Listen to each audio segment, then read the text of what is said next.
Donc on est devant le grand hôpital de Charleroi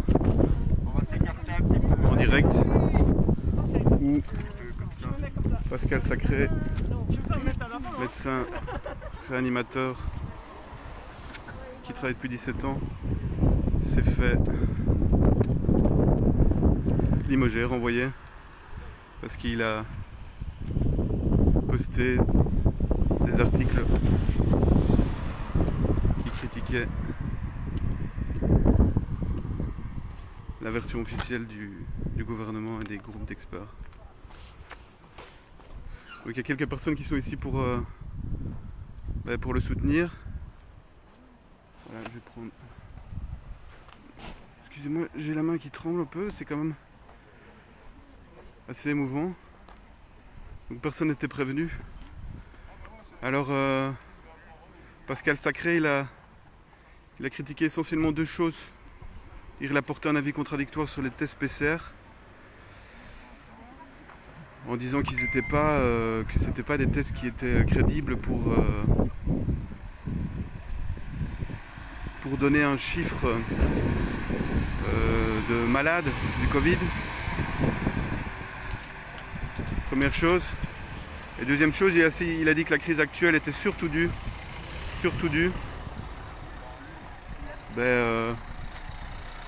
à la réduction des lits d'hôpitaux qui a lieu en Belgique depuis des années. On est passé j'ai les chiffres de quelques 57 000 lits à 39 000, quelque chose comme ça. Donc beaucoup de médecins qu'on ne peut pas entendre disent que c'est ça, que si on avait les lits, on saurait tout à fait gérer ça. Voilà. Et ça, pour ça, il a été limogé. Alors personne n'en a parlé dans les médias, dans les grands médias de masse, c'est énorme. Donc alors qu'on est en plein il parle de saturation des hôpitaux, de manque de personnel. Il vire un médecin réanimateur, quoi, dont ils ont énormément besoin. Donc voilà, c'est assez énorme. Et il faut savoir qu'ici, il y a des gens qui ont peur de parler. Il y a beaucoup de gens qui travaillent dans l'hôpital qui m'ont dit « moi je peux pas parler ». Donc on sort des chiffres qui sont vrais et on peut pas les dire. En tout cas, on sort des informations qui sont vraies. Alors je voudrais juste citer un truc, quelque chose que Toussaint disait, un médecin français. Il disait que on est testé lorsqu'on est positif à la présence uniquement d'un fragment d'ARN viral, même pas au virus. Et donc tous les gens qu'on est en train de tester, on est en train de vous dire que c'est des cas. Au fait, dans les gens testés, c'est pas des cas, c'est des gens qui uniquement sont positifs. Et là-dedans, il y a des gens guéris, il y a des gens non contagieux, il y a des gens asymptomatiques, il y a des gens peu symptomatiques, il y a des sujets malades et là-dedans, il y a aussi des sujets sévères. Et donc, quand on vous parle de cas tous les jours, en fait, c'est pas des gens, c'est pas des cas, c'est pas des malades. On ment en fait. Et voilà, c'est une des choses qu'a dit notamment le médecin Pascal Sacré, et là, pour laquelle il était limogé, quoi. Donc c'est quand même énorme. Alors on peut parler évidemment des conflits d'intérêts aussi. Ici le directeur de l'hôpital c'est un ancien banquier et donc c'est un manager formé dans une école d'ingénieurs. Donc pour lui, tenir un hôpital c'est faire du chiffre, quoi. Donc on peut se demander derrière qu'est-ce qu'il y a, pourquoi on vire quelqu'un qui dit ça. Est-ce que ça peut empêcher de faire du chiffre? Donc on fait passer tous les positifs là actuellement pour des malades et on se rend compte au fait que pour l'instant le taux de létalité par rapport au nombre de gens testés positifs, il est très faible, beaucoup plus faible qu'en mars. Alors évidemment le docteur Sacré dit pas du tout que les gens dans les hôpitaux ne souffrent pas, qu'ils sont pas débordés, il dit pas du tout ça. Mais il dit que ce débordement est dû essentiellement à un hôpital qui est géré de manière totalement libérale, où on vire du personnel et où on diminue les lits et le matériel, quoi. Donc cette crise, c'est une crise totalement, je dirais pas commanditée, mais qui est due à des mesures libérales qui ont été prises depuis des dizaines d'années, quoi, et qu'on est en train de faire payer aux gens. Donc on est en train de nous expliquer qu'il faut se responsabiliser, mettre le masque. Alors il faut savoir qu'il y a un autre médecin qui a été viré d'un hôpital de Libramont récemment parce qu'il critiquait le masque. En tout cas il disait que c'était quelque chose qu'il ne fallait pas mettre tout le temps, viré de l'hôpital de Libramont. Donc Voilà, c'est énorme. Alors au plus haut de la crise, on était à 304 morts, plus ou moins, parfois plus le 8 avril. Hier, on en était à un peu plus de 60. Donc il faut quand même relativiser les choses. Et bon, au cours de la période entre, donc ça c'est Scienza Noculi, entre le 19 octobre et le 25 octobre, il y a 465 869 tests qui ont été effectués, soit une moyenne journalière de 66 553 tests. Donc en avril, on testait quasiment pas, quoi. Donc on peut penser, certains médecins le disent, qu'on est justement en train de rentrer dans une phase d'immunisation progressive, hein, comme l'est la Suède dans un stade plus avancé. Et on est en train de reconfiner, de tuer tout un secteur. Alors les effets secondaires des mesures sont en train d'être prises vont être énormes, hein. Le docteur Fouché, si je ne me trompe pas dans son nom, à Marseille, parle d'un monde de fous. On est vraiment en train de créer un monde de fous. C'est-à-dire qu'il y a énormément de maladies qui, en avril et après, n'ont pas été diagnostiquées, notamment des infarctus. Il y a énormément de cancers, de lymphomes et de leucémies qui ont eu un retard de 7 mois de diagnostic. C'est-à-dire que c'est des gens qui vont mourir à cause qu'il n'y a pas eu de diagnostic. Et on voit apparaître des formes de leucémie et de cancer qu'on n'a plus vu depuis des dizaines d'années. Donc en tout cas des formes de maladies. Donc c'est énorme. Autre chose, les enfants qui naissent et qui voient des gens masqués, donc alors qu'on sait que le contact visuel, notamment pour l'apprentissage du langage, est essentiel, mais aussi pour la compréhension des émotions. Donc ça, c'est totalement, c'est quelque chose de gravissime qui est en train de se passer. Et puis bon, on peut parler des forains, des restaurateurs, et tout ce que l'État trouve à faire. Je ne sais pas si vous avez entendu parler, c'est que là, ils viennent d'engager pour les SPF Santé des gens qui vont venir contrôler chez les coiffeurs, chez les tatoueurs, chez les derniers commerces qui sont encore ouverts, si les mesures sont respectées, avec à la clé, s'il n'y a pas de respect de ces mesures, 750 € au mois d'amende. Alors cette crise, nous on pense que c'est aussi évidemment une crise médiatique, hein, c'est-à-dire que les médias font peur depuis le début. C'est des fils infos toutes les heures, si pas toutes les demi-heures, avec le nombre de morts, le nombre de cas, et l'impossibilité de venir avec un discours contradictoire. Nous à Kairos, on sait depuis longtemps que les médias quand même se disent toujours des structures qui ne font que représenter la réalité, la décrire sans l'influencer, mais en fait ils ont un énorme impact sur cette réalité. Et on peut penser que s'ils n'avaient pas instillé la peur de cette façon-là, il y aurait beaucoup moins de gens dans les hôpitaux. La peur a un effet évident sur l'immunité et sur la santé.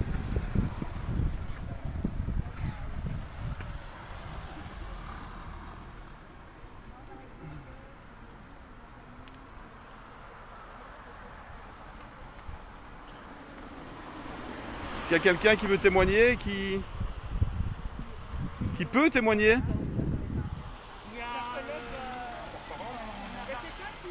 Est-ce que quelqu'un veut témoigner de ce qui se passe, qui connaît Pascal Sacré ou qui... Je crois que les gens ont peur, alors on ne peut pas leur en vouloir, ils sont déjà là, c'est déjà super. Les gens ont peur, quoi. Les gens ont peur de tenir un autre discours, quoi. Alors ça serait bien de partager. Il y a 600 personnes qui nous suivent. C'est très bien, mais je crois que les gens ici méritent plus de gens qui suivent. Alors il y a des médecins aux États-Unis aussi qui ont témoigné, qui ont tenu un autre discours que le discours officiel devant la Cour suprême. On les a traités de non-médecins et tout a été censuré directement sur Facebook et sur YouTube. Alors on ne dit pas que tout ce que les autres disent contre le discours dominant est vrai, mais c'est quand même très curieux qu'on les censure. Pascal Sacré, il n'y a pas, si je me trompe, il n'y a pas un article de presse sur son renvoi, pas un article de presse dans les médias de masse. Alors à Kairos, on a beaucoup travaillé sur les médias dominants et ils appartiennent tous à des grandes familles et ont tous des intérêts dans l'industrie. Donc il n'y a pas de hasard. Alors ce qu'on a l'impression, c'est qu'on est en train de nous amener en fait, à la construction d'un faux consensus. Hein. Tout le monde est d'accord, tout le monde est uni. On est tous en guerre contre un virus qui, comme certains épidémiologistes, médecins disent, ne disparaîtra pas. On ne gagne pas une guerre contre un virus. On peut juste vivre avec, espérer mieux se protéger et espérer faire de la prévention pour être protégé, mieux immunisé. La prévention, quelque chose dont les gouvernements n'ont pas du tout parlé, ça rapporte pas hein, la prévention.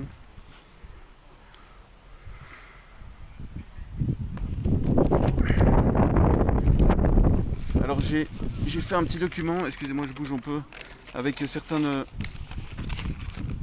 posts de Pascal Sacré,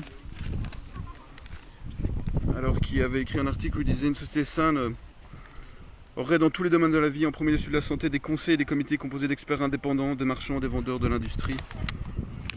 Donc ça c'est la question des conflits d'intérêts, dont le 15 avril, quand j'ai posé la question à Mme Wilmès, elle n'a pas du tout voulu entendre parler. Donc Pascal Sacré sort du médico-médical pour poser la question aussi des intérêts privés, des intérêts des médecins qui nous parlent, Van Latem, Van Ranst, et tout cela, d'où ils viennent. On sait qu'ils ont été payés à l'époque par GSK, qu'on ne quitte pas GSK comme ça. Un article en carte blanche est sorti signé Geoffrey Goens de l'Université de Liège, est sorti en carte blanche dans le vif. Hein. Ces articles qui sont fort critiques sortent toujours en carte blanche, il les considère comme juste des opinions, et expliquer le nouveau gouvernement qui est à la base un chef d'entreprise, hein, qui a une société une entreprise d'audit, je pense notamment. Ils sont tous dans ce gouvernement quasiment liés à... Ils ont tous des intérêts financiers. Donc ceux qui nous disent ce qu'on doit faire sont des gens qui gagnent de l'argent par ailleurs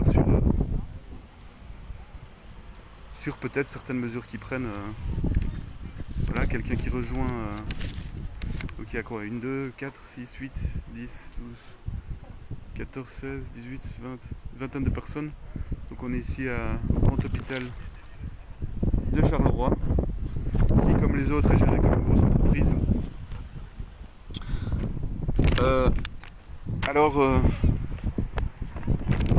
Pascal Sacré dit aussi dans une société humaine saine, on aurait des médias officiels au moins neutres, au mieux critiques à l'égard du pouvoir. Ce qu'il a très bien compris aussi. On reste persuadé qu'avec d'autres médias, avec des médias qui n'effrayent pas le peuple, qui permettent des vrais débats avec de la contradiction, on est persuadé qu'on n'en serait pas là au niveau du Covid. Alors, ce qui est énorme dans cette histoire aussi, c'est que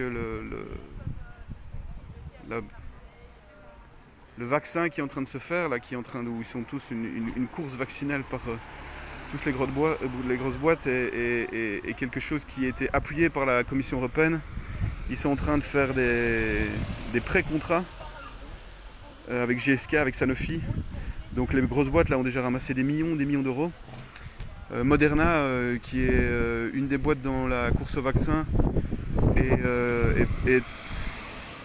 est classée en bourse aussi. Et dans la deuxième phase, son directeur Stéphane Bancel, quand on a annoncé la deuxième phase des essais cliniques, il est devenu milliardaire. Donc entendez bien, le Covid rend certaines personnes milliardaires en action. Donc ces normes-là, on voit au-dessus, c'est un peu difficile avec des gens qui font des signes en soutien, qui sont masqués, complètement masqués.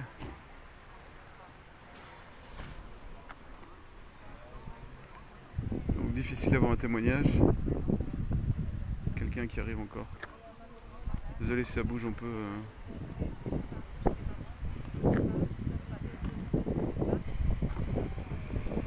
Alors voilà, nous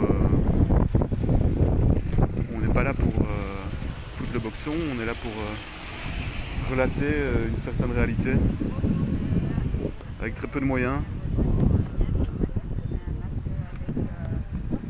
Bonjour, cousu, hein, on va on ne lire. peut pas parler. Et, Contre ces dérives sanitaires et antidémocratiques, cette pyramide de pouvoir, dépendance et peur, ces conflits d'intérêts, ce génocide avéré, restons unis et solidaires. j'enverrai le PDF. Pour sauver ou retrouver nos droits de soigner et d'être soignés, à rien que la vérité et à toute la vérité et nos libertés thérapeutiques, d'opinion, d'expression et d'information. Parce que c'est vrai aussi que les médecins généralistes maintenant ne peuvent pas faire ce qu'ils veulent. Hein. Vous voulez témoigner de quelque chose? On est... Je leur dis, Enfin, Il y a beaucoup ici, je ne veux pas prendre trop de place. Non, mais en fait il y a beaucoup de gens qui moi, ont peur aussi de témoigner. Oui, il y a la peur de... Si vous voulez que je son montre boulot. pas votre visage, je peux... Non, il n'y a pas de Il n'y a pas de problème. problème, ok. non, tu as raison. Vous connaissez Pascal Sacré? Oui, tout à fait. Enfin, je le connais parce que j'ai pris contact avec lui, je ne le connaissais pas. Mais il faut défendre toute la vérité, il faut défendre la liberté d'expression, il faut défendre le droit au travail, il ne faut pas jeter des gens qui sont ultra nécessaires maintenant. On en manque. C'est incroyable ça, hein, Oui, tout à fait. qui disent que les hôpitaux sont saturés en même temps que les gens sont débordés et qui virent un médecin réanimateur là, Oui, oui. qui est essentiel quoi. Donc disons-le, il y a peut-être certaines personnes qui seraient en soins intensifs qui pourraient mourir faute d'un réanimateur quoi. Absolument. Tout ça à cause de la peur et à cause des conflits d'intérêts. Vous connaissez les conflits d'intérêts ici au GHGC Oh, pas particulièrement, Mais il y en a. En général. Si vous voulez, c'est nous qui décidons parfois où on va dans les hôpitaux, mais après ça, ils reçoivent l'argent par nos impôts de l'État, Ouais. et c'est l'État qui décide un petit peu de ce qu'on fait, quoi. Et il y a des conflits d'intérêts au niveau de l'État. Énorme, mais ça il semblerait qu'on peut pas le dire. Hein. On peut le dire. On peut le dire, mais en démocratie, mais je veux dire, on peut le... c'est pas apprécié par tout le monde. C'est pas apprécié, on le sait, parce que c'est nous qui avons été le 15 avril et Voilà. qui avons posé la question à Madame Wilmès. Tout à fait, tout à fait. Et depuis, on est interdit de conférence de presse. Donc ça fait 190 jours qu'on ne peut plus aller en conférence de presse, même s'il y a eu un changement de gouvernement avec De Croo. Ils ne nous répondent même pas aux mails. Et donc Oui. on porte plainte, mais on C'est ne un sait pas coup où. d'État. On nous a enlevé 80% de nos droits humains et de nos droits démocratiques sur un virus, sans se demander d'où il venait, pourquoi il était là. Ils nous ont annoncé une seconde vague, ce qui serait inédit dans l'histoire. C'est peut-être, il y a une vraie vague actuellement, mais c'est peut-être pas du tout le même Covid qu'avant. Tout à fait, c'est ce qu'on dit. Ouais. C'est quelque chose qui a été créé par la peur, par tous les droits qu'on nous a enlevés, vraiment, on affaiblit notre population pour la contrôler mieux. Donc quand on parle de 19 000 cas, 20 000 cas, des choses comme ça, en fait, dans ces cas, il y a des gens symptomatiques, il y a des gens guéris, il y a des gens ça.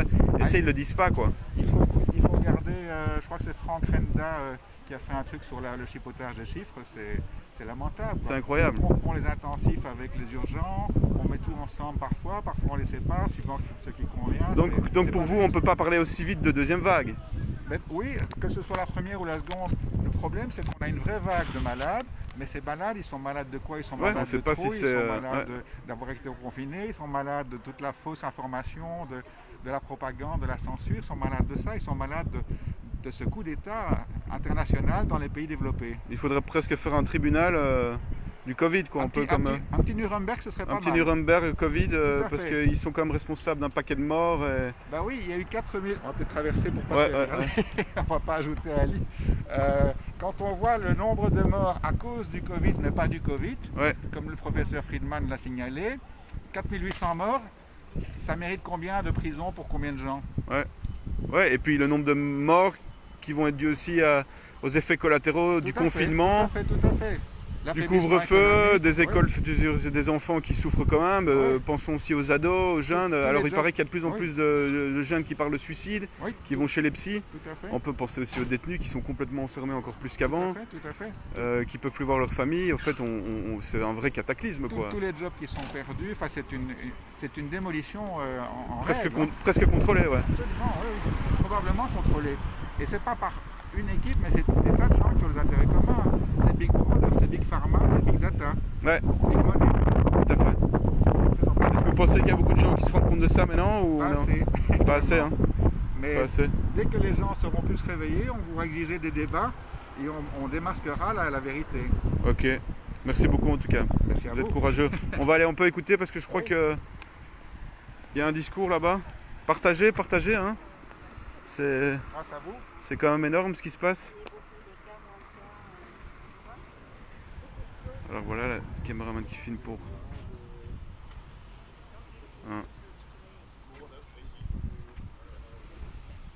sécurité.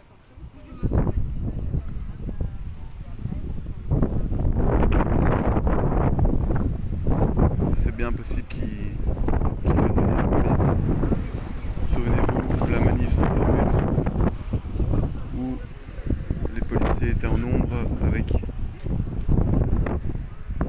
canon à eau et qui bouclait toutes les rues. Ouais, Kéros ici. Ouais, il m'accompagne.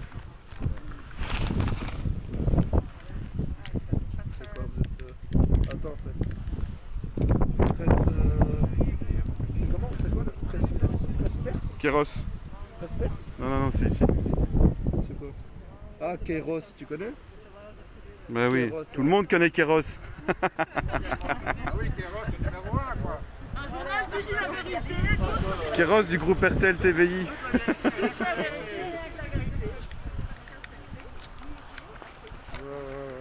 Trop de caméras. Bah ils sont Donc c'est pour... ils nous accompagnent hein. C'est pour ça que... Ça va? Voilà. Pourquoi il y a un problème ou... Pardon? Il y a un problème Non, c'est la direction qui me demande quoi. Ah mais il peut venir monsieur le directeur, j'ai envie de lui poser quelques questions en fait. Il peut venir, je voulais lui demander pourquoi il a renvoyé, vous pouvez lui passer le message, pourquoi il a renvoyé monsieur Sacré. Ouais, donc directeur, semble-t-il ancien directeur de banque et ingénieur commercial qui connaît rien à la santé, il veut juste faire du chiffre. Ils sont avec nous, je vois plein de gens qui font des signes à la fenêtre. Ils en ont marre en fait. Hein. Ouais. C'est peut-être bien qu'on parle avec la direction arrive parce qu'il risque Ouais, de... allons-y. Voilà. Ils vont parler.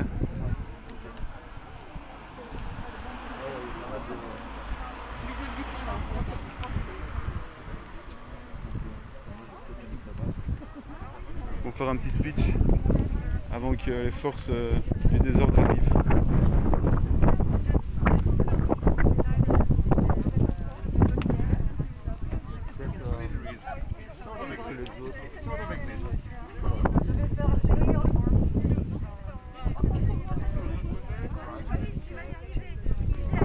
Là, la direction, elle fait flip là.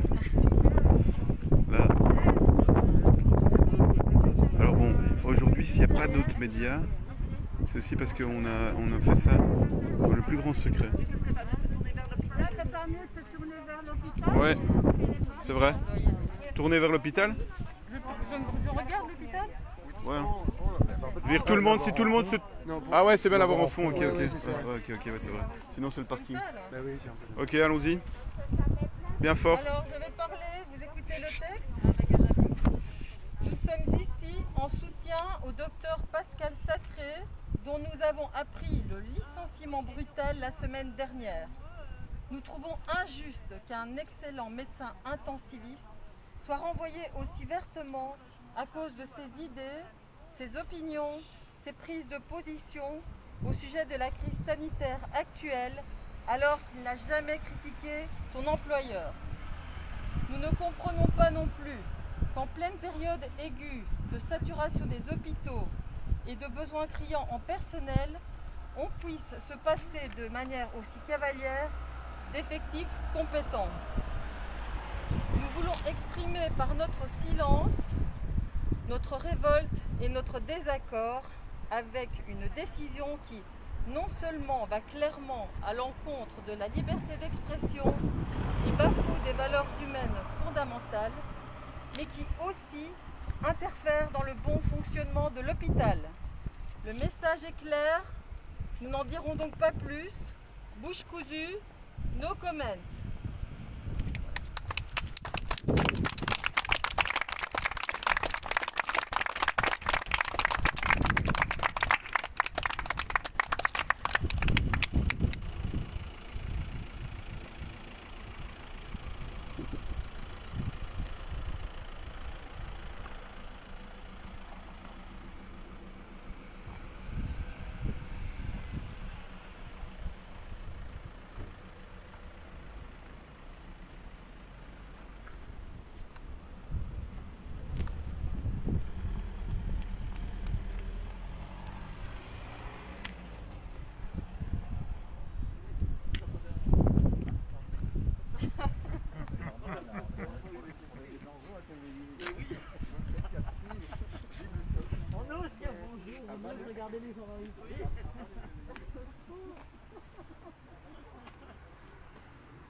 Donc on est devant le grand hôpital de Charleroi, encore et toujours, pour venir un peu voir ce qui se passe par rapport au licenciement de Pascal Sacré, qui a eu le courage d'avoir un autre discours, notamment sur les tests PCR et sur la destruction par les gouvernements et notamment le MR. On a posté sur Kéros, le site kéros-presse.be et le Facebook, on a posté récemment un article, une photo avec Will Mess, Michel Sion de l'industrie du textile et Timmermans de la FEB, où Will Mess tenait un discours où elle disait clairement qu'elle avait réduit le budget des hôpitaux et des soins de santé. Donc souvenez-vous qu'en pleine crise aussi, au mois d'avril ou mai, je sais plus, De Bloc a enlevé in extremis, Maggie De Bloc a enlevé in extremis un projet de réduction de 40 millions des 2 hôpitaux. Donc ceux-là même qui ont détruit l'hôpital et qui font qu'on en est là, maintenant culpabilisent le citoyen en disant que si, comme De Croo l'a dit pendant son allocution, une de ses allocutions en conférence de presse, que si le Covid continue, c'est à cause que le citoyen n'est pas assez docile, hein. Il n'a pas dit docile, c'est ça m'a dit. Donc c'est énorme. Qu'est-ce que eux vont en gagner? Est-ce que vont y gagner? Est-ce qu'ils vont être renversés par le peuple et que d'autres les remplaceront? Je ne sais pas, en tout cas ça bouge pas beaucoup, mais il y a quand même quelque chose qui se passe. Il y a des gens courageux. Alors comme disait Pascal Sacré, comme dit Pascal Sacré, comme il disait dans un de ses posts, n'ayez surtout plus peur, n'écoutez plus les médias de masse, fermez la radio, fermez la télé. Et n'ayez plus peur, la peur est mauvaise.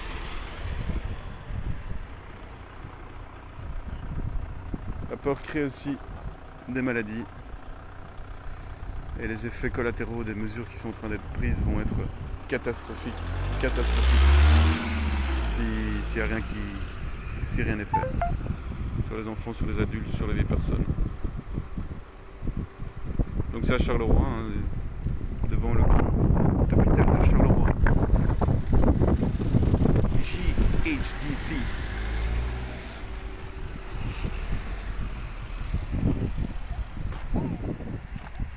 Et donc, si on n'était pas là, nous et une équipe qui fait un docu, personne quasiment n'aurait su que ça se passe ici et qu'il y a des gens qui contestent. Donc c'est ça le pouvoir, la force des médias, c'est de représenter la réalité qui leur convient.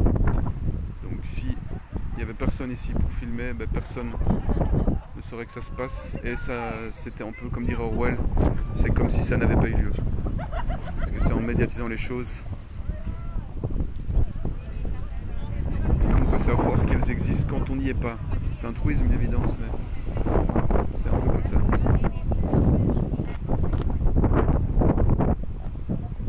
Non, on n'est pas du tout à 96 vues, on est à plus de 800 vues, ce qui est pas mal.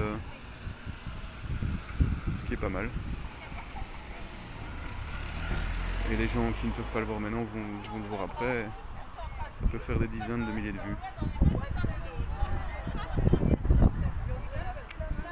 Donc c'est en Belgique, à Charleroi, devant le grand hôpital de Charleroi.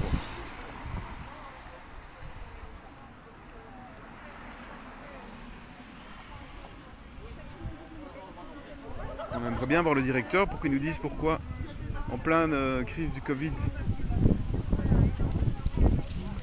il renvoie des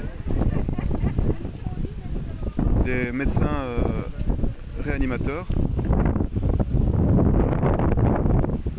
On aimerait bien le savoir. Mais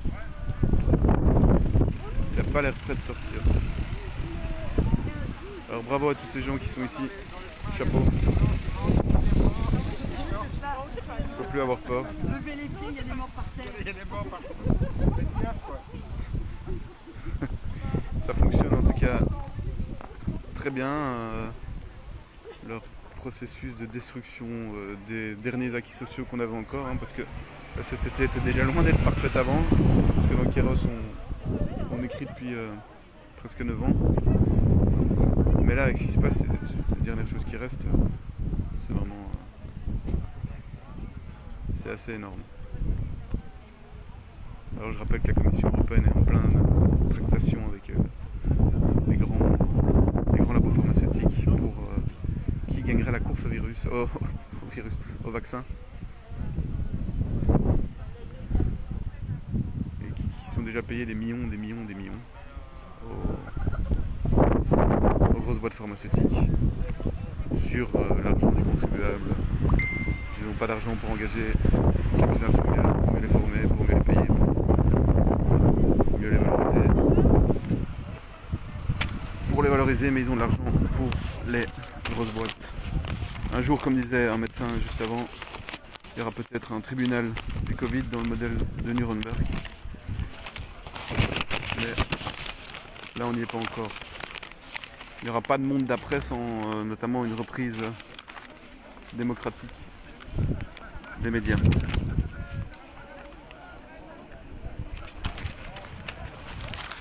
Alors ce qui est aussi très intéressant, c'est que ceux maintenant qui veulent soi-disant nous sauver, les gouvernements, c'est les mêmes qui n'ont rien fait pour interdire les pesticides, l'agriculture intensive, n'ont rien fait pour diminuer la pollution de l'air, n'ont rien fait pour arrêter le trafic aérien, n'ont rien fait pour diminuer la malbouffe qui crée obésité, cancer,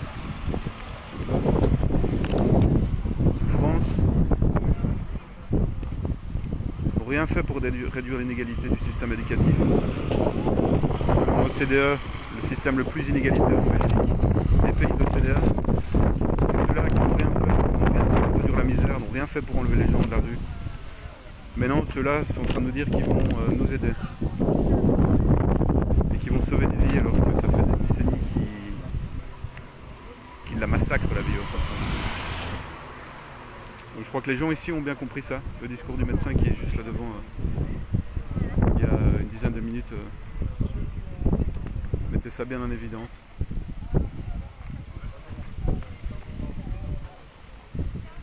Voilà, suivez, partagez, c'est important. Soutenez la presse libre.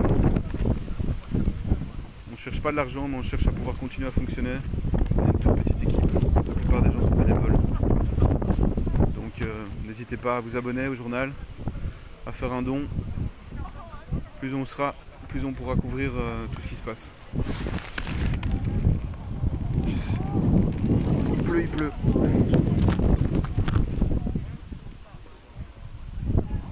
Voilà. Donc le site c'est www.kerospress.be. Kerospress.be. Je ne sais pas si vous voyez encore. Et vous pouvez vous abonner au journal, mais voilà, l'abonnement au journal nous permet aussi de faire vivre le site internet. Voilà. Bon, passons à autre chose. On est une trentaine ici. Et ils sont une trentaine à contester, manifester, crier leur rage par rapport à un médecin réanimateur qui est viré parce qu'il a posté des articles et une vidéo qui remettait en question les tests PCR. Donc ici on est au grand hôpital de Charleroi. Grand hôpital de Charleroi ici. On peut s'approcher. Grand hôpital de Charleroi qui vient de virer un médecin réanimateur il y a quelques jours pour tester des tests PCR. Parce qu'on le sait, les 20 000, 25 000 cas qu'on vous annonce tous les jours ne sont pas des gens malades du Covid, ce sont des gens parmi lesquels il y a des malades sévères, mais il y a des malades, il y a des gens guéris, il y a des asymptomatiques, il y a des peu symptomatiques, il y a des non contagieux, donc c'est plus complexe que... C'est plus complexe que... C'est même pas plus complexe, c'est un mensonge de parler de malades en fait, suivant les cas. Donc les tests PCR ne testent pas la présence du virus, mais uniquement la présence d'un ADN viral. Donc on peut penser que par rapport au nombre de l'augmentation des tests positifs et la létalité, qu'on est dans une situation beaucoup moins grave que mars-avril et qu'on va peut-être vers une forme d'immunité. Alors on aimerait bien rentrer, aller voir le directeur pour qu'il nous explique pourquoi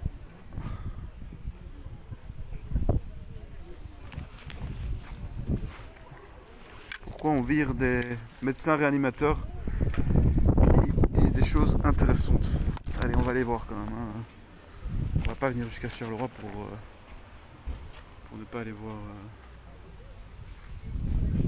la direction quand même. Non mais.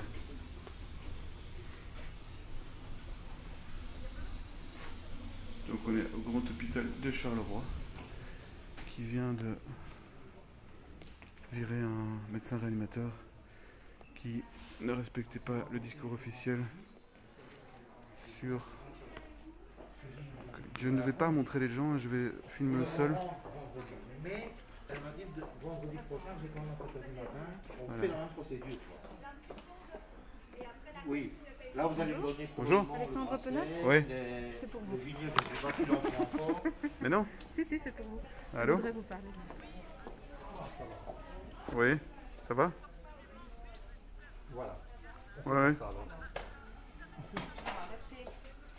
Ouais. À l'intérieur, on filme pas. On peut pas, c'est interdit? Oh non. Je voulais rencontrer... Attends, je voulais rencontrer le directeur. Bah ça, je sais pas comment. Vous pouvez lui faire, demander, mais on est dehors. Ok, c'est gentil. Merci. Ouais, tu veux que j'aille la voir?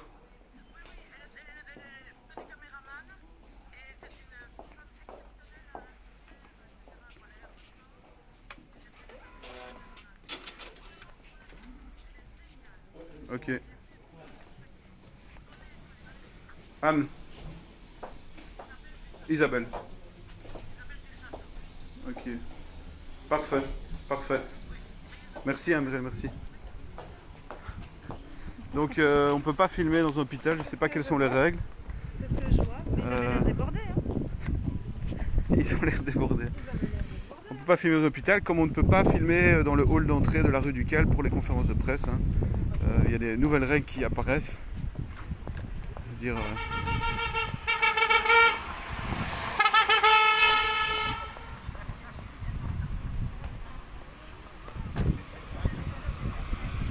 Donc on est devant le grand hôpital de Charleroi qui vient de envoyer un médecin anesthésiste en plein de crise et en plein de saturation, hein, semble-t-il, puisque on nous parle de ça partout. On se prive d'un médecin anesthésiste. Oui, Isabelle. Infirmière. Incroyable. Tu as beaucoup de choses à nous dire sur la situation. Je n'ai pas énormément de choses à dire sur la situation. À partir du moment où je ne travaille plus en milieu hospitalier, moi je suis infirmière à domicile. Mais j'ai des petits oiseaux qui me racontent beaucoup de choses. Et qu'est-ce qu'il raconte Alors ils racontent que la situation n'est pas identique partout. Donc il y a effectivement des hôpitaux qui commencent à rencontrer des difficultés, d'autres nettement moins. Il y a des endroits où c'est beaucoup plus calme. Là, on vient de rentrer dans le grand hôpital de Charleroi, ça n'a pas Ça a l'air très calme. Ça a Ouais. l'air assez calme. Hein. D'ailleurs, je pense que si on peut se passer d'un soldat en plein milieu de la pandémie, c'est que ça ne doit pas être si catastrophique. Tout à fait. Pascal Sacré qui était viré. Qui a été viré au même titre qu'un autre médecin d'Ibramont, là, il y a pas Ouais. longtemps. La situation ne doit pas être si grave que ça si on peut se passer de personnes de si grande qualité au beau milieu de la pandémie. Par rapport à ma situation professionnelle à moi, ça fait depuis le mois de mars que je cherche les patients Covid. J'en ai pas. Personne. Donc c'était une interpellation que j'avais fait, c'est embêtant. C'est une interpellation que j'avais fait au professeur Igala où je demandais comment c'était possible qu'il y ait une telle hécatombe dans les maisons de repos ou dans les hôpitaux alors que nous à domicile, les seuls patients qu'on pourrait avoir ce sont ceux qui quittent l'hôpital parce qu'ils ont encore besoin de soins. Mais ce n'est pas nos patients ne font pas le Covid. Pourtant c'est des personnes âgées, la moyenne d'âge 70, 80 ans, voire plus. C'est un discours qui revient assez souvent et en fin de compte, c'est très très compliqué d'avoir les chiffres des hôpitaux. Individuellement, ils veulent pas les donner. Moi, j'ai déjà essayé. Ils veulent pas nous laisser rentrer. J'ai été au Chirec à Delta à Bruxelles. Ils veulent pas nous laisser rentrer. Et tout est centralisé chez Cienzano en fait. Et donc on a un outil formidable en Belgique qui est Transparentia. Et donc ce sont des chiffres qu'on peut exiger. Ils sont obligés de les donner. Malheureusement, Transparentia, la loi est passée, et donc effectivement, au niveau régional, ils sont obligés de donner les documents, mais pas au niveau fédéral. Je crains que Cienzano fasse partie. Ce sera compliqué de les avoir. Et donc il y a beaucoup de vos collègues qui remarquent aussi qu'ils n'ont pas beaucoup de cas de Covid par rapport à... Pas à domicile. Pas à domicile. C'est ça qui est surprenant. Alors moi, il y a une hypothèse qui revient le plus souvent, c'est que cette maladie devient ce qu'on appelle une maladie iatrogène. C'est le personnel soignant, et on le voit dans les chiffres Cienzano, c'est le personnel soignant qui le transmet dans les maisons de repos. De toute façon, les maisons de repos ont été fermées assez vite. Donc quand ça a été l'hécatombe dans les maisons de repos, il fallait bien que ce virus vienne de quelque part, et ça a été transmis par le personnel soignant qui n'avait pas de matériel. C'était l'époque où il n'y avait pas de masque, il n'y avait plus de douze, il n'y avait pas moyen de travailler correctement, et donc en fait tous les gens ont été contaminés par le personnel soignant. Et ici, les témoignages que je reçois, ce sont des gens qui rentrent pour une autre cause à l'hôpital, que ce soit une démence Alzheimer, pour une mise au point, que ce soit pour une intervention chirurgicale. Ils rentrent avec un test négatif, et dans les jours qui suivent, le test vire positif. En plus, il faut rappeler, c'est notamment ce qu'a dit Pascal Sacré, que les tests positifs, on les confond avec des cas. C'est que tous ceux, quand on entend des dizaines de milliers de personnes, au fait, là-dedans, il y a des asymptomatiques, des gens qui ont été malades. Voilà. Alors le test PCR, il ne fait pas la distinction entre un virus qui est mort, qui est là depuis, un débris de virus qui est là depuis 1 mois ou 2. Et donc vous pouvez vous retrouver avec un test positif, mais en fait vous avez été contaminé il y a 2 mois. Ça, c'est une possibilité. Ou 2 ans. Ou 2 ans, peut-être pas, ça j'en sais rien. Mais, là, vous avez une autre possibilité, c'est d'être en plein été, là, quand on était à la belle saison, et tout ce qu'on appelle un porteur asymptomatique. C'est ça, ouais. Ici, pourquoi est-ce qu'on n'a pas de grippe en plein été? C'est parce qu'on ne teste pas. Mais si on testait la grippe, si on faisait du dépistage d'influenza au mois de juillet, on aurait aussi des porteurs asymptomatiques d'influenza. Donc ça, c'était le grand jeu.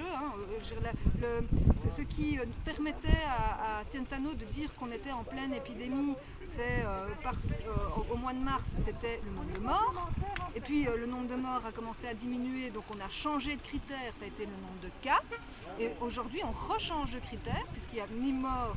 Mais on est en train de parler de la saturation des hôpitaux. En fait, ils changent de critères. On a presque l'impression qu'il y a une volonté d'ailleurs, ils veulent faire peur aux gens. Pas presque, tout à fait. Il y a D'indicateur pour mesurer l'épidémie. Ils changent d'indicateur en fonction... Ils veulent instiller la peur dans le corps social, quoi. Ah bah En oui. fait, maintenant, comme on a décidé de ne plus tester les asymptomatiques, on va se baser sur le test de positivité. Donc moins de tests, plus de malades, donc test de positivité plus important, le pourcentage, donc ça va être inquiétant. Alors que le taux de létalité est faible là quand même. La Hein. létalité est très faible. Il augmente un peu, mais comme Et chaque qu'on année, mesure comme une épidémie à ça, quoi. à la mortalité. à la À mortalité. et à Et la au cas létalité. sévère. Et on est en pleine maladie, en pleine saison Même pas. des maladies respiratoires, Ouais, des ouais. symptômes grippaux, avec l'immunité qui est en baisse depuis le mois de mars, avec les mesures, le confinement, le masque, la peur, l'immunité baisse. Les gens sont malades comme chaque année, on a un rhume chaque année à cette période. On teste, on est positif, on est Covid. Certains pays ont déjà dit qu'il n'y aurait pas de grippe. Je sais pas si vous avez Là, entendu. les grippes, 3% de décès, apparemment elle est sur une île en vacances, c'est le Covid qui s'occupe de tout cette année. La grippe, Ouais. mais seulement elle va arriver quand même, je pense, en janvier, la grippe. Et là, ça La risque d'être saison quelque chose. grippale Ouais. commence plus tard. Janvier, là, Non, elle est Ouais. remplacée par le Covid. Et en mars, Actuellement, la saison grippale C'est commence comme la paralysie. en mars, flasque, le pic aiguë qui remplace la d'influenza, de polio. grippe a chuté tout à coup et il paraît qu'on a tout mis dans le Covid. Ça, Mais Vraiment, on la a test cessé- PCR détecte tout. on a cessé alors habituellement on teste influenza jusqu'à à peu près mi-avril, et un des indicateurs qui fait qu'on cesse de tester influenza, c'est ce qu'on appelle le seuil épidémique, qui est à peu près de 180 consultations pour syndrome grippaux en Belgique par jour. Donc on arrive en général aux alentours de la première semaine, voire de la deuxième semaine d'avril, et on arrête de tester pour influenza à ce moment-là. En 2020, on a arrêté de tester influenza à la fin du mois de mars. Curieux tout ça. Et vous pouvez faire des recherches, le laboratoire Roche, il y a 1 mois ou 2, a développé un test qui allait différencier le Covid de la grippe. Ça s'est seulement passé il y a 1 mois ou 2. Donc depuis le mois de mars, Ils auraient pu le faire avant. vous pouvez voir le PCR, il détecte tout, en fait, plein de choses. On dirait un peu comme qu'ils nous préparent au vaccin comme ça, parce qu'à côté de ça, il y a des énormes boîtes GSK, Sanofi, Moderna, Pfizer qui ont reçu des millions, c'est pas des milliards de la Commission européenne. En 2010, Van Lathom était déjà l'expert virologue pour le H1N1 et il est payé par Van Rans aussi. Van Rans, il reçoit 713 000 euros de la fondation Bill Gates au mois de mars. Vous pouvez aller voir sur la fondation Bill Gates, c'est détaillé. Et il a encore reçu un montant au mois de juin, je crois. On le sait, mais ça ne pose pas de Et problème. Van Rans, c'est aussi, c'est aussi Manuel Landais. On a acheté des masques qui n'étaient pas bons, on ne pouvait pas les laver à plus de 30 degrés, mais ce n'est pas un problème. On a pris le diasorine qui n'était pas vraiment dans les normes internationales en faux test, en faux positif ou faux négatif, mais ce n'est pas un problème. C'est jamais un problème. On a eu des experts pour la H1N1, c'était 5 sur 9 qui étaient compromis avec l'industrie, ce n'est pas un problème. En Belgique, c'est jamais un problème. Donc c'est purement du politique. Politique qui travaille pour les grandes boîtes, la finance. Soit n'a rien dans le pantalon, soit a des profits d'intérêt. Je rappelle que nous, on a posé une question le 15 avril en conférence de presse et que depuis plus de 190 jours, on est interdit. Kairos ? Ouais. Ah ok, je m'en doutais. Ah ben je vais vous parler du H1N1 en France. Alors ils avaient commandé 80 millions de doses pour Roselyne Bachelot qui avait fait ça. Finalement, il y a 10% des vaccins qui ont été utilisés parce que grâce à l'association Jean-Jacques Crèvecoeur et le reste, ils ont réussi à supprimer cette obligation vaccinale. L'armée était prête à fermer les frontières pour vacciner tout le monde, même les étrangers. Et le 90% de vaccins ont fini en Afrique, dans des hangars à 80 degrés. Et après, ils ont été injectés aux Africains. Voilà. Mais seulement l'État a payé au laboratoire les 80 millions de doses. Comme le masque en papier, en fait. En Belgique, ils ont aussi, la même chose avec Unkelings, ils ont aussi jeté des brûlés. Hein. C'est comme en 2010, en fait, avec le H1N1, sauf que médiatiquement, c'est exposant 10. On ne nous lâche plus depuis le mois de mars avec ça. Et voilà, et la peur crée la maladie, l'effet nocebo il est plus approuvé et les gens vont croire que le vaccin va sauver tout le monde, mais seulement on fera simplement remarquer on cherche un vaccin contre la grippe efficace depuis des années et le vaccin du sida, chaque année on donne au sidaton mais il n'y a toujours pas de vaccin pour le sida. Qui n'est pas un virus, qui est un syndrome le sida en passant. Et parlons des effets collatéraux qui vont être énormes quoi. Ah clairement. Bien pire que... Vous pouvez regarder, effet collatéral, regardez pendant le confinement les actes médicaux non obligatoires ont été repoussés, il y a eu 30% du mort de nourrissons en moins, parce que les enfants n'ont plus été vaccinés, ça on ne le dit pas non plus, tous les effets des vaccins. Augmentation des suicides aussi. Et alors il y a une coloration, on ne dit pas que le vaccin de la grippe, on attrape d'office le Covid, mais dans une maison de repos, 38 personnes décédées du Covid avaient tous été vaccinées par la grippe. Ouais, ça c'est de plus en plus on se rend compte de ça. Ici on le voit dans la région où moi j'habite, il y a un des homes qui a fermé ses portes récemment avec 40 résidents qui ont un test positif, mais aucun n'est hospitalisé, mais tous les tests sont positifs. Alors la question est de savoir est-ce qu'ils sont symptomatiques ou pas, là, déjà les réponses sont assez floues. Mais ce qui est tout super intéressant, c'est de savoir que le forcing a été mis pour la vaccination antigrippale et donc tout est clair. Il est là. Et cette vaccination antigrippale est la première cause de plainte pour effets secondaires. Mais bien sûr. On est tous en justice. Pourtant, ils ont fait beaucoup de pubs pour la vaccination antigrippale. Hein. Oui, mais la pub, ça sert d'autres intérêts. Ouais. Vous avez jamais été invité dans les médias, vous avez essayé de leur parler. Parce que la crise, je dis souvent, la crise, elle est aussi médiatique, surtout médiatique. Si les médias avaient fait leur boulot, on n'en serait pas là, les gens n'auraient pas peur. L'épidémie, elle est médiatique, quoi. Quand vous voyez un exemple personnel, la maman d'un ami, suite à un cancer de 2 ans, est décédée en avril. Elle est morte toute seule à l'hôpital. Ils ont reçu un certificat de décès Covid. Voilà, ça ce sont des décès Covid, cancer de 2 ans. Elle est morte seule à l'hôpital. Seule à l'hôpital. Et ça, des exemples pareils. Il y en a plein.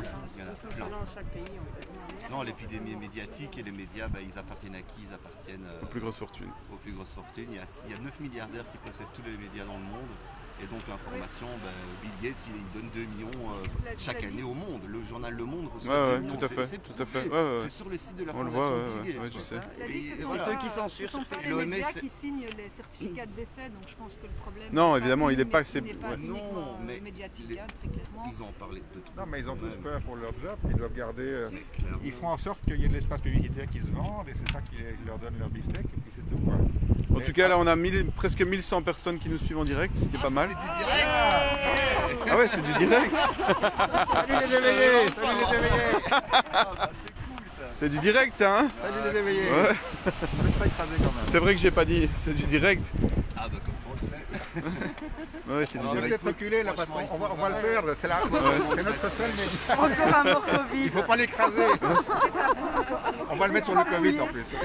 Bah, il y a des gens qui font des accidents de voiture. J'ai entendu un accident de moto, il avait testé positif Covid avant, hop, il a été mis dans les Covid. aussi.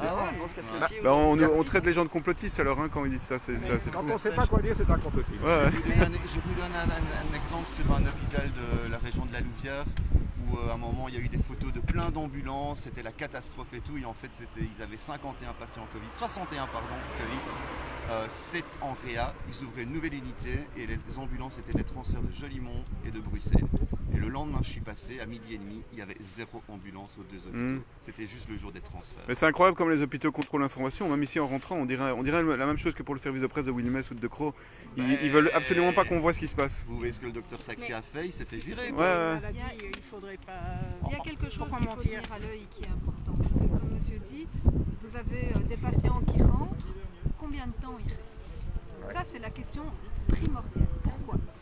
Quand moi j'ai commencé à travailler il y a 20 ans, quand un patient rentrait à l'hôpital, qu'il y reste une journée ou 6 mois, l'INAMI remboursait toujours la même chose. Ce qui fait qu'il y avait des abus du coup.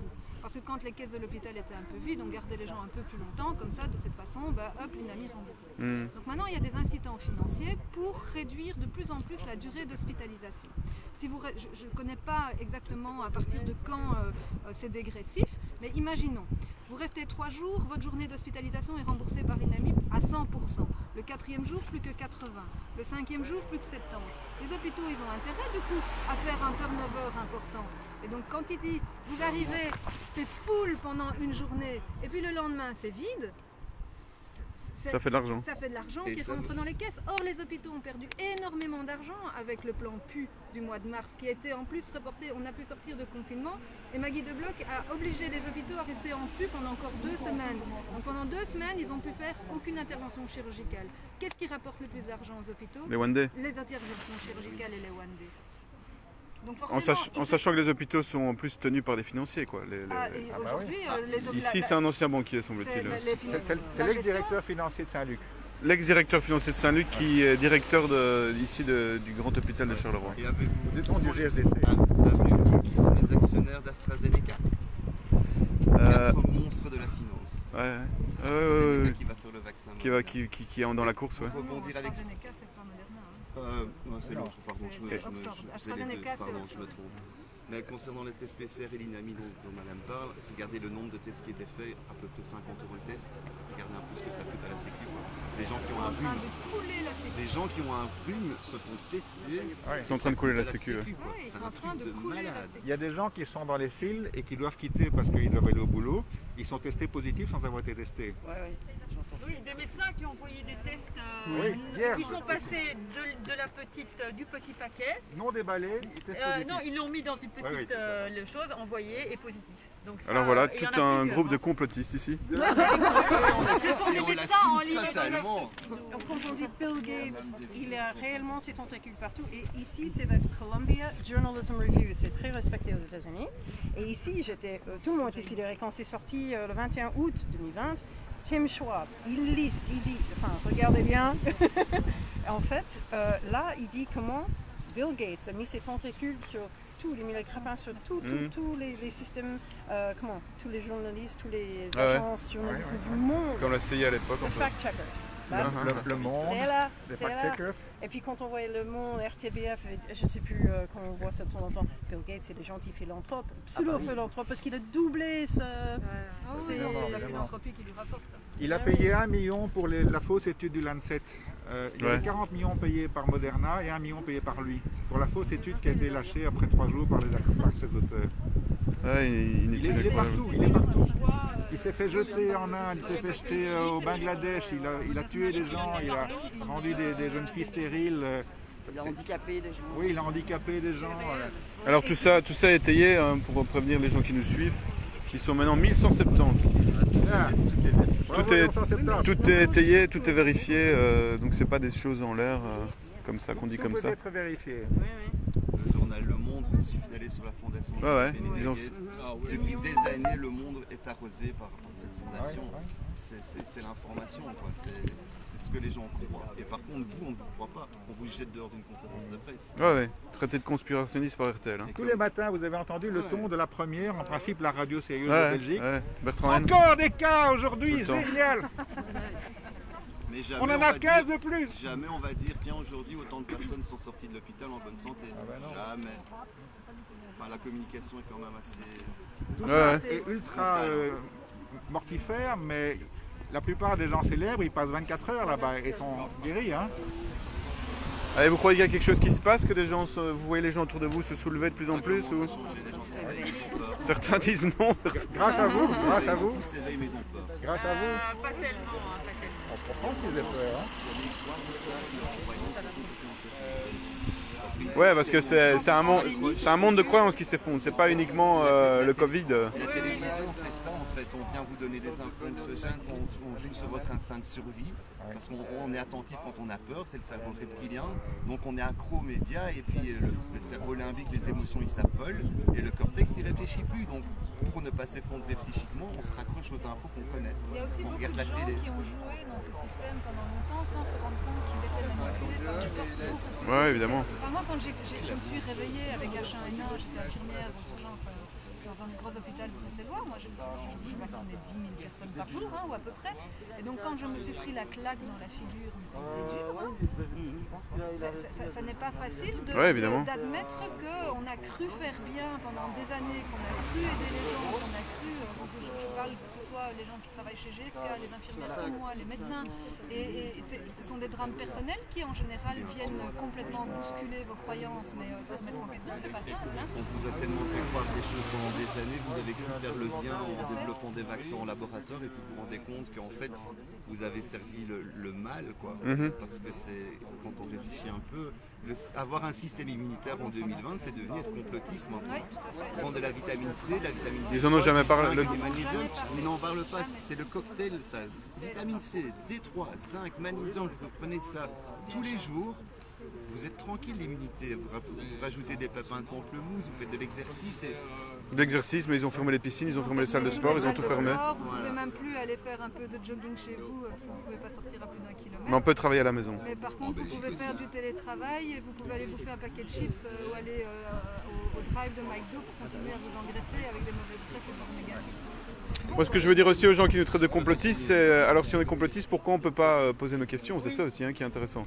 Parce que ceux qui nous traitent de complotistes, pourquoi on ne peut pas aller débattre de ça? Pourquoi je ne peux pas aller en conférence de presse? Mais je le sais, mais je leur dis. Parce que ces gens-là sont complophobes. En fait. Ça devient une phobie des souvent, on complotistes. remarque que face aux gens qui nous traitent de complotistes, on se retrouve avec des gens qui manquent totalement d'arguments. Et donc, alors quand c'est nos amis, ils n'ont pas d'arguments et ça les énerve, mais quand ils sont vraiment partie prenante comme le monde médical ou la presse ou quoi, ben, c'est ce qui les fait vivre. Donc c'est un blocage total, ou les politiciens, c'est un blocage total. Il n'y a pas de réponse. Il faut voir qu'il y a plusieurs intérêts qui se regroupent aussi.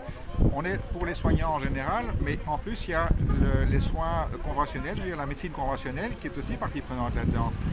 Testachat, il y a quelques jours, a fait annuler certaines publicités de certains qui recommandaient le thym, le citron,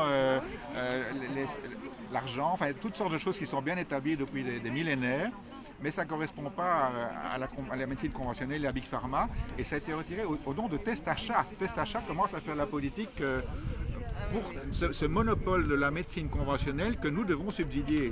C'est un vrai. On est en principe contre les monopoles, ici c'est nous qui devons par nos impôts les subsidier.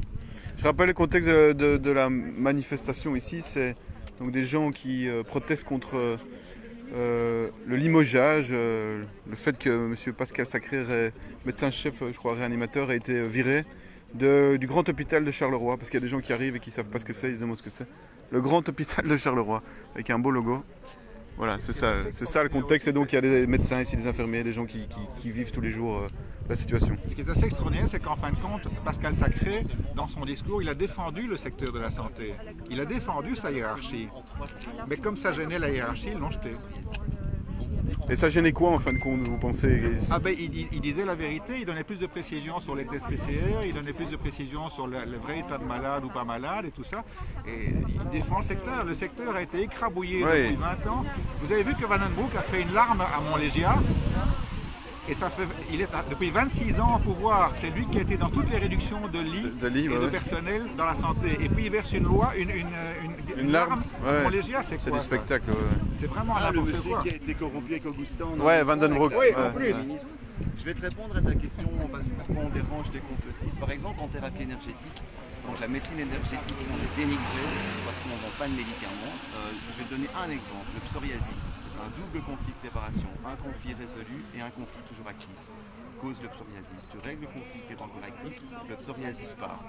Tu vas dans un hôpital, on va te donner de la pommade et de la cortisone pendant des années. Et ça ne changera jamais.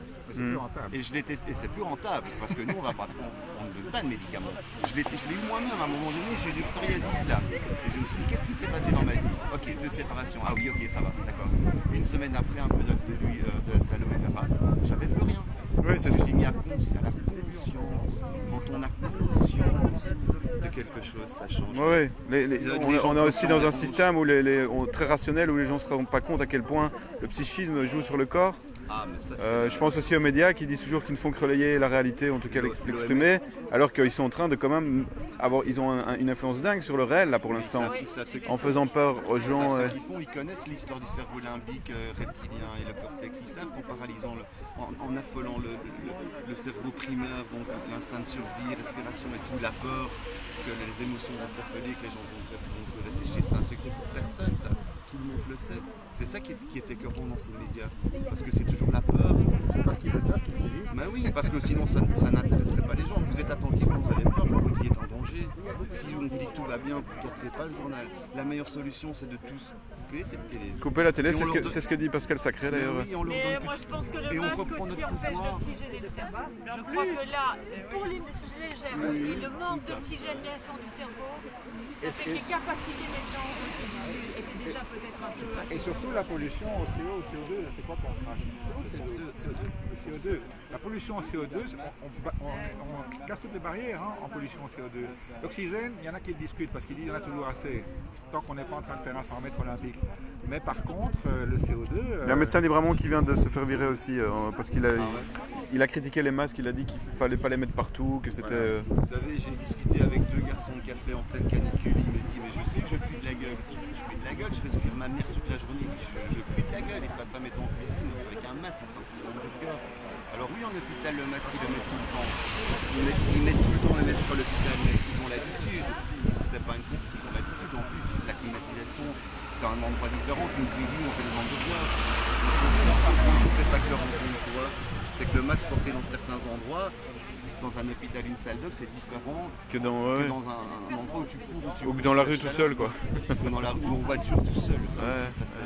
Moi, je suis si triste pour les gens que je croise en voiture qui ont leur masque tout seul parce qu'ils sont vraiment dans la peur. Et ça, c'est vraiment écœurant pour moi. C'est vraiment le pire. C'est voir quelqu'un qui est seul dans sa voiture avec un masque. Quelle est la raison? Être contaminé par radiocontact ou par Placide 21? Là, dans ce cas-là, je le mets, mais il n'y a aucune raison médicale à ce masque. C'est la muselière, voilà. Je vais conclure avec toi là-dessus parce qu'on pourrait en parler des heures. D'ailleurs, on peut se contacter en privé si tu veux, on parlera. Pas de problème. Merci beaucoup. Merci. Tu fais vraiment du bon boulot. En fait, il suffit de regarder sur le site Rockefeller Foundation. Oui, on trouve des infos très intéressantes. Tu connais, vous connaissez, je suppose. Ouais, Mais en tout cas, c'est là où tout est expliqué. Ça date de 2010. Tout ce qui nous arrive actuellement. Je crois que même qu'ils ont choisi un virus, le coronavirus, comme hasard, pour expliquer qu'est-ce qu'on fait dans le cadre d'une pandémie. En tout cas, ce qui est sûr, c'est qu'on ne peut pas en discuter, quoi. Et que le débat est cadenassé. C'est eux les complotistes. On ne fait que constater le complotiste. Donc je répète ce que disait notamment Pascal Sacré, chef anesthésiste ici, et que il faut couper les médias. Alors il y en a qui écrivent oui, mais si on coupe les médias, pourquoi tu es sur Facebook? Ben voilà, quand on est dans la jungle et qu'on se fait attaquer par une milice armée, on s'empêche pas de prendre l'arme aussi, donc on utilise l'arme des autres. On sait ce que c'est Facebook, on sait que c'est une crasse. Mais là, ça nous a permis de toucher des milliers de personnes là tout de suite qui n'auraient pas pu voir la chose. Évidemment, inscrivez-vous à la newsletter parce que à un moment donné, Facebook il risque de nous censurer. Donc on a une newsletter où il y a des milliers de personnes abonnées. Suivez le site, voilà. Donc je pense que on va en rester là. C'est toujours facile de critiquer, mais je rappelle que si personne n'avait été là aujourd'hui, cet événement restait totalement, il aurait été totalement oublié, à part dans le docu que nos amis sortiront. Mais sinon, pour l'instant, personne ne l'aurait su. Donc voilà, au moins il y a quelques milliers de personnes qui l'ont su, qui savent que il y a des gens qui se battent et qui contestent. Ce n'est pas des gros complotistes, c'est juste des gens qui disent qu'il y a quelque chose de curieux qui se passe. Et les effets négatifs des mesures prises par le gouvernement vont être bien pires que les supposés effets positifs. Mais ça, ils en parleront pas. Voilà, merci. Soutenez-nous. On n'est pas des gros financiers, mais la presse libre coûte cher, on a besoin de gens. Et allez sur le site keirospress.be, abonnez-vous, soutenez-nous, on en a besoin.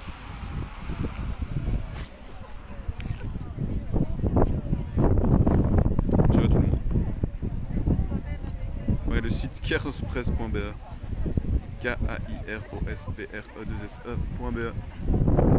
L'abonnement au journal permet de faire vivre le site aussi. Voilà. Merci à tous, à toutes.